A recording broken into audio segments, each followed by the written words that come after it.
When you think of MLB shortstop Carlos Correa, the first thing that probably comes to your mind is his Astros career, where he was consistently a top 3 player at his position year in and year out. Despite being only 29 years old this season, I really haven't seen anyone talking about him lately, despite the fact that he's having one of the best seasons of his career so far.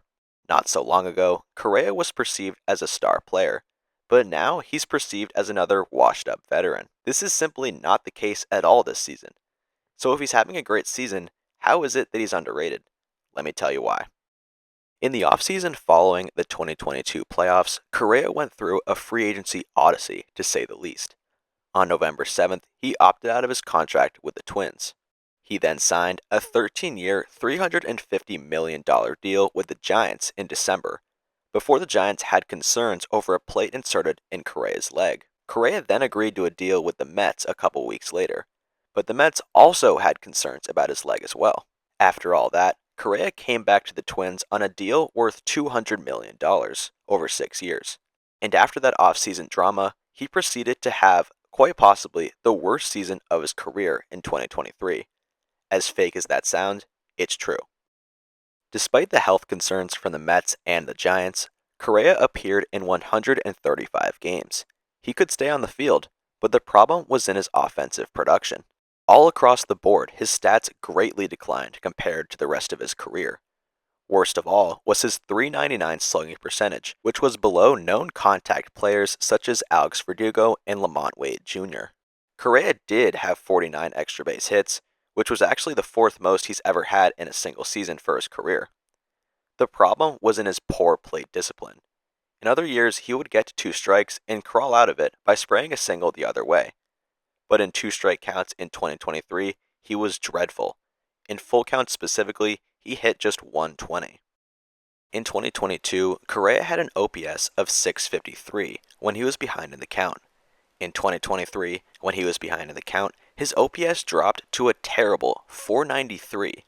This intense drop-off in production when he was behind in the count is ultimately the prime contributor to why his 2023 was really bad by his standards. Good hitters are able to find ways to get on base after getting behind in the count, but it seems as though Correa might have just been playing guessing games up there a lot of the time. Because he didn't have the advantage in the count, it became even harder to guess what pitch was coming and where it was going to be in terms of location. So after a disappointing year, Correa had become super underrated heading into the 2024 MLB season. I mentioned earlier that he's having a great season so far, so I'm just going to go take a look at his performance this year real quick to see exactly how that proves true. First of all is his plate discipline statistics. He's actually drawing less walks compared to last year, but those would-be walks have turned into hits instead. He's striking out 5% less of the time, which is a huge jump to make in just 1 year. At a K rate of just 17%, Correa is in the top 25% of hitters this year. This better discipline has led to more 2-strike hits, something that he simply was just not doing on a consistent basis in 2023. The extra base hit numbers are much the same as last year. However, instead of a below average slugging percentage, Correa is now slugging .508, which is the highest for him in a single season since 2019. He's hitting the ball harder more often than he ever has before this season, which is another part of what's led to this much improved contact and batting average numbers. At nearly 47%, this is the highest hard hit ball rate of his career for a single season. He's dropped his ground ball rate from last year and is also going to the opposite field more. In 2023, Correa could not hit breaking pitches to save his life. He had a whiff rate of over 37% and an average launch angle of 9 degrees on those pitches last year.